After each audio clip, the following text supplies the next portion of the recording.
আসসালামু আলাইকুম everyone, welcome back to my channel. আশা করছি আপনারা সবাই অনেক বেশি ভালো আছেন। আমি আলহামদুলিল্লাহ ভালো আছি। আজকে আমি আপনাদের সাথে অনেক দিন আগের একটা ভিডিও শেয়ার করছি। আমি যে লাস্টবার বাড়িতে গিয়েছিলাম তার ঠিক কিছুদিন আগে আমি বাড়ি গিয়েছিলাম। এটা হচ্ছে গিয়ে তখনকার ভিডিও। তো আজকে আমি, মা আর জারিফ তিনজন চলে এসেছি আমার নানা বাড়িতে। আসলে তখন আমার বড় আন্টি বেঁচে ছিল, তো আমার বড় আন্টিকে গ্রামে নিয়ে আসা হয়েছিল। তো আন্টি নানা বাড়িতে আসার পরে আমরা প্রতিদিনই নানা বাড়িতে এসেছি। তো আজকে অবশ্য আন্টিকে নিয়ে ঢাকায় চলে যাবে। তো বাড়িতে আন্টিকে নিয়ে 3-4 দিনের মতো আপারা ছিল। তো আন্টি চলে যাওয়ার বেশ খানিকটা সময় আগেই আমরা নানা বাড়িতে চলে এসেছিলাম। আর এদিকে এর আগেও আমি আমার নানা বাড়ি নিয়ে একটা ভিডিও আমার ইউটিউবে দিয়েছিলাম। ফেসবুকে দিয়েছি কিনা আমার এই মুহূর্তে মনে নাই, তবে ফেসবুকে মেবি দেওয়া হয় নাই। তো আজকে আমি আমার নানা বাড়ির কিছু অংশ আপনাদের সাথে শেয়ার করব। তো এখন যে অংশটা দেখতে পাচ্ছেন এটা হচ্ছে গিয়ে আমার নানা বাড়ির ভিতরের অংশ। আর আমার নানা বাড়িটা বলতে গেলে অনেকটাই পরিত্যক্ত। নানা বাড়িতে তেমন কেউ থাকে না, শুধু আমার একটা মামাতো ভাই থাকে আর আমার নানি থাকে। এর মাঝখানে যেহেতু আমার আন্টি অসুস্থ ছিল, তো অনেক দিন করে নানি ঢাকাতেও ছিল। তো আমার নানা বাড়ি কিন্তু অনেক বড় একটা জায়গা নিয়ে, যেটা ঘুরে দেখাতে গেলে অনেকটা সময় লেগে যাবে এবং একটা ভিডিওতে পুরো বাড়ি দেখানো সম্ভব না। তাই আমি ভাবলাম যে এক ঝলকে আপনাদেরকে একটু দেখিয়ে দিই। তো এখান দিয়ে ঢুকতে প্রথম রুমটাতে আমার বড় আন্টি ছিল, তাই ওই দিকটাতে আমি আর এখন ভিডিও করিনি। আর মাঝখানের একটা রুমে আমার মামাতো ভাই থাকে। আর এখন যে রুমটা দেখতে পাচ্ছেন এটা হচ্ছে গিয়ে গেস্ট রুম।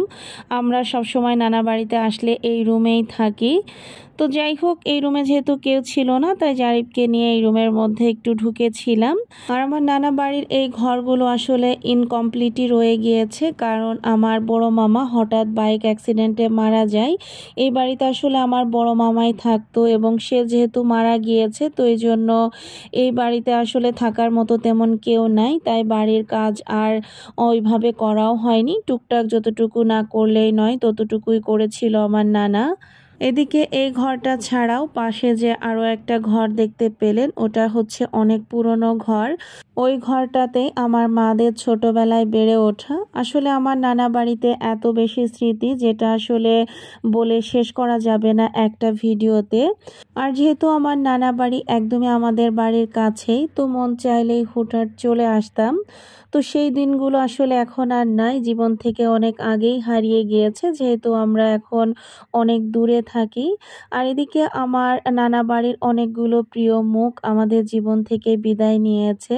তবে খুব রিসেন্টলি আমার বড় খালা আমাদেরকে ছেড়ে আল্লাহর কাছে চলে গিয়েছে। তো সত্যি কথা বলতে আমার খালার জন্য ভীষণ কষ্ট হয়।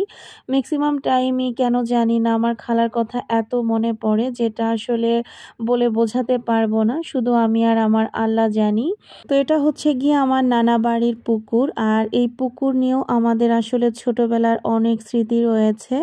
তো যে কথা বলছিলাম, আমার বড় আন্টির কথা আসলে সব সময় অনেক বেশি মনে পড়ে। আর অনেক কাজ করতে গেলে সব সময় মনে হয় যে আমার আন্টি আমাকে এই কাজটা এইভাবে শিখিয়েছে, এইভাবে করতে বলেছে। তো ওই জন্য আরও আন্টির কথা অনেক বেশি মনে পড়ে। আল্লাহ যেন আমার আন্টিকে জান্নাতুল ফেরদাউস নসিব করে এবং অনেক ভালো রাখে, কারণ আমার আন্টি অনেক বড় মনের একজন মানুষ ছিল। তার মতো মানুষ আসলে আর এই পৃথিবীতে হয় না। আর এই জীবনে আসলে আমার বড় আন্টির কাছ থেকে অনেক কিছু শিখেছি। তাই সবাই আমার মায়ের মতো বড় আন্টির জন্য অনেক অনেক দোয়া করবেন। তবে আজকের এই ভিডিওতে আসলে নানা বাড়ি দেখাতে গিয়ে আমার আন্টির অনেক স্মৃতি মনে পড়ে গেল, তাই আপনাদের সাথে মনের কিছু কথা শেয়ার করে ফেললাম। তো যাই হোক, এটা হচ্ছে গিয়ে আমার নানা বাড়ির পিছন সাইড এবং এই গাছগুলোর অপোজিট সাইডে বিশাল বাগান রয়েছে। তো এই বাগানের ভিতরে আর আসলে একা একা যাইনি, কারণ আমার নানা বাড়ি অনেক বড় একটা জায়গা নিয়ে এবং বেশ কয়েকটা বাগানের মতো রয়েছে, যেখানে আসলে একা একা ঢোকা কোনোভাবেই সম্ভব নয়। তাই জারিফকে নিয়ে খলাটের দিকে চলে এসেছিলাম। আমাদের এলাকায় আসলে বাড়ির পিছন সাইডকে খলাট বলে। তো এই খলাটের দিকে আসলে অনেক ছেলেপেলেরা খেলা করে এবং এই জায়গাটার নাম হচ্ছে গিয়ে কোদলতলা। এটা যেহেতু অনেক বড় একটা মাঠের মতো, তো এখানে বিকেল বেলায় অনেক ছেলেপেলেরা এসে খেলা করে। আর এখন যে গাড়িটা দেখতে পাচ্ছেন এই গাড়িতে করেই আমার বড় আন্টি ঢাকাতে চলে যাবে। তো আজকে এই গাড়িটা দেখেও বুকের মধ্যে কেমন যেন একটা নাড়া দিয়ে উঠলো, যেটা আসলে বলে প্রকাশ করতে পারবো না। আর আসলে ভিডিওটা আমি প্রপারলি করতেও পারিনি, যতটুকু ভিডিও করেছিলাম ততটুকুই আপনাদের সাথে শেয়ার করার চেষ্টা করেছি। আর আমার নানা বাড়ি আপনাদের কাছে কেমন লেগেছে অবশ্যই কিন্তু কমেন্ট করে জানাতে ভুলবেন না। তবে আমাদের কাছে আমার নানা বাড়ি অনেক প্রিয় একটা জায়গা, যদিও সেই দিনগুলো আর কখনোই ফিরে আসবে না, আর চাইলেও সেই দিনগুলো কখনো ফিরে পাবো না। তবে আল্লাহ তাআলার কাছে দোয়া করি আল্লাহ আমার প্রতিটা স্বজনকে যারা এই পৃথিবীতে বেঁচে আছে সবাইকে ভালো রাখুক, সুস্থ রাখুক। তো সেই কামনা করে আজকের ভিডিওটা আমি এখান থেকেই শেষ করছি। সবাই ভালো থাকবেন। আল্লাহ হাফেজ।